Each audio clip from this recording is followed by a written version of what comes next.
Welcome to the Special Education Inner Circle podcast. I'm your host, Catherine Witcher, and if you sit at an IEP table, you belong here. As always, I just want to remind you that I don't believe in sides of the IEP table, that parents, teachers, admins, and therapists, we're expected to work together. So we need to learn together and we need to have some of the tough conversations, right? That's exactly what happens inside of the Master IEP Coach mentorship. It is open for enrollment. And if you're curious about how you can level up your leadership at the IEP table, please head on over to masteriepcoach.com. Now, today I had an entire conversation planned out centered around burnout boundaries. I was all ready to talk about this cool resource that I'm building with one of our sponsors of our Master IEP Coach mentorship. I was all ready to go. And then I remembered it's World Down Syndrome Day today. And I had to go post on social media, right? I have a brother with Down syndrome. It is just something that you feel like you have to do, right? I'm like, I'm going to go post about World Down Syndrome Day. And as I'm making some stories on Instagram and I'm sharing some pictures and I've got my brother there and I always talk about every year, I make sure, I talk about how, a lot of people had low expectations for his life. Teachers and doctors, they didn't expect a whole lot from my brother. And he was definitely a late bloomer, even in the disability or in the Down syndrome community. He was a late bloomer, as it just like behind all of his peers who had Down syndrome. And so it was just a lot of comparison going on, not a lot of high expectations for him. And my mom never gave up. Right. So he definitely has reached milestones and had experiences that a lot of people didn't think that it was going to be possible. And so I'm sharing that story. And then I'm sharing about how cool is it, that my mom and my brother have been breaking boundaries since the 70s, like before the internet, before social media. They had to link arms with their neighbors and create change. And, when I think about the things that my mom had to navigate, my dad had to navigate, that, my brother just, it's wow. I just have this wow. So then on the next Instagram story, I put a picture of me, my mom, and my brother, and I talk about being a special needs sibling. And as I was writing that Instagram post, I hesitated because I refer to myself as a special needs sibling, and I refer to my brother as having special needs. And that is a phrase that is being shamed a lot in our disability community, is that those two words, special needs. And I hesitated. And it's one of those things, if you ever write something and then you're like, delete, and then write again, and you're like, no, not quite like that. No, how about, and I went, no, I slipped into this kind of old habit that I used to have of overthinking and worrying about what other people are going to think when I speak from my heart and I speak from, my perspective. And I used to be overly concerned about that, and I let that go. But every now and then it creeps back in. And today it did. And I wanted to just talk to you because this term special needs is my preference, but it may not be yours. And I 100% respect that. What I really want to talk about is that here in our disability community and in our special education community, we tend to have a lot of conflict over labels and proper words that should be used. And I just want to encourage you that whatever feels right in your heart for your family, for you and the ones that you love, the ones that matter to you, you need to do what's right. So if there's a certain phrase that's more comfortable for you than for others, like go for it, even if it is against the mainstream or the current trends or the loud voices that are out there. You have to do what's right. And I want to encourage you, if you want to change that in the future, go for it. Go ahead and change how you put things in perspective, or, the labels that you might use. And I really think of them as more of titles than labels when it comes to that. So it's just, I want you to know that you can change too. You're not stuck with it, right? But if you choose to change, make sure that it is because your heart and your gut say so, or because the person that you love is now having input on how they want to be referred to. That it's not something that you're doing because You're afraid of what other people will think. Another area that this happens a lot in is inclusion. This word inclusion, there's this big push for inclusion, which, of course, yes, we want everybody to be respected and valued for who they are, and not determining their worth based on what your skill is, right? So our worth should not be determined by what our skill is. However, when I say inclusion, I'm looking at what supports are needed and what environment is needed for this child and the experience that they need or want in order to reach whatever goals we're all working towards. So if I'm speaking about the school specifically, inclusion in school, for a long time, I was very hesitant to share my brother's school experience because I work with a lot of schools. I work with a lot of families. I've been doing this for 25 years. I've, worked with thousands of families in schools, and inclusion. A lot of people assume what my stance is on inclusion. They assume that I'm against self-contained special education classrooms. Now, I do hate that term, self-contained. Of all things, I'm talking about labels and terms and those things. I don't like that term, self-contained, because a classroom that provides specialized direct instruction doesn't always have to be self-contained between four walls. It can have a whole different meaning for programming, right?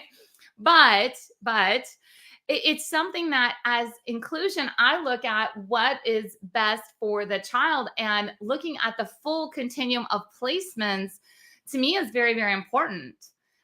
Disability or no disability. So, for example, I had my choice of high schools in a very kind of strange way. So we have I went to school in Illinois. There's no school choice out there. You went to the public school that you were assigned to, or your parents could choose to put you into a private school, like a Catholic school.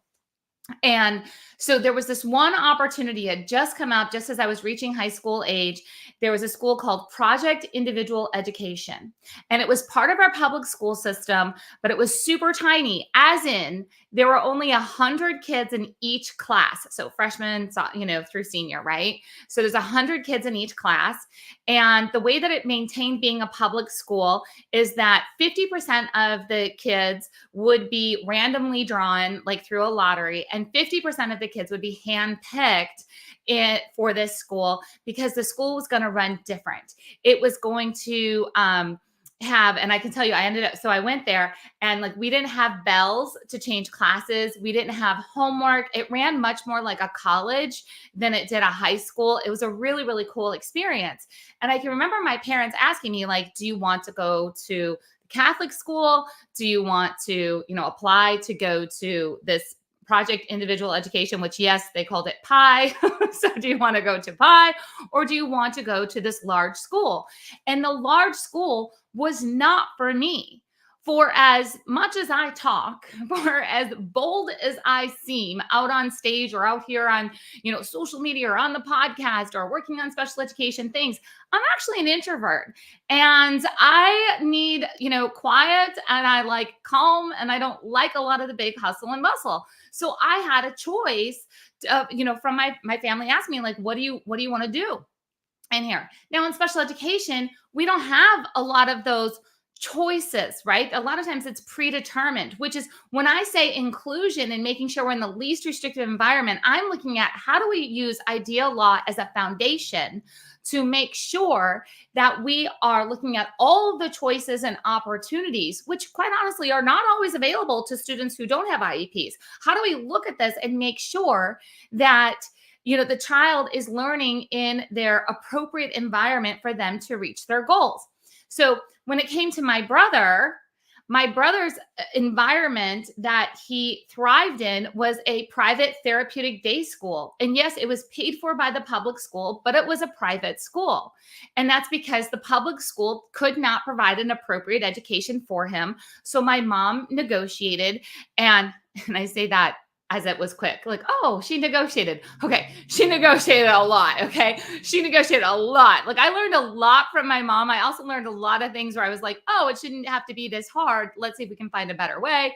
And a lot of times that's what you'll see inside the Master IP Coach mentorship. You'll see strategies that I've used for 25 years to avoid parents having to go through what my mom went through, to get my brother from an environment that everybody would assume was less restrictive because it was in the public school. He had access to general education students.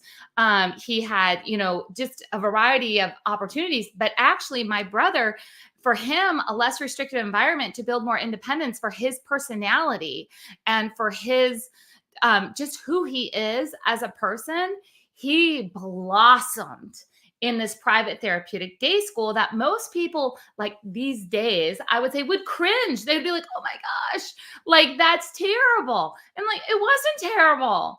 It wasn't terrible. I had input on where I went to school, and my brother, he didn't quite have input, but my mom had input and had to do the negotiating and looked at this full continuum of placements and where my brother would thrive.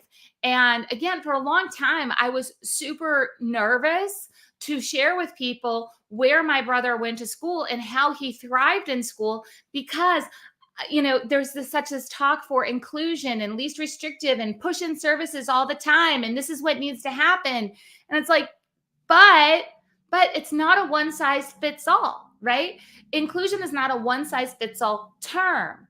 We need to look at how are we going to make sure that the child is included throughout their entire school day in a least restrictive environment, and honor that is different for every child.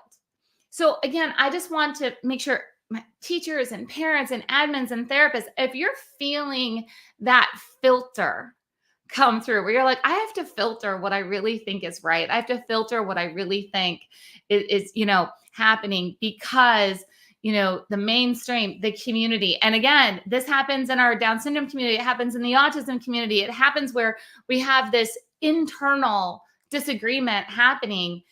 I just want to encourage you. You're not alone if you're being silent and thinking, I think differently than that. And I don't necessarily agree. And, sometimes you're not ready to speak up about it, and you just need to do what's right for you and your family, and you're quiet about it. And that's okay too.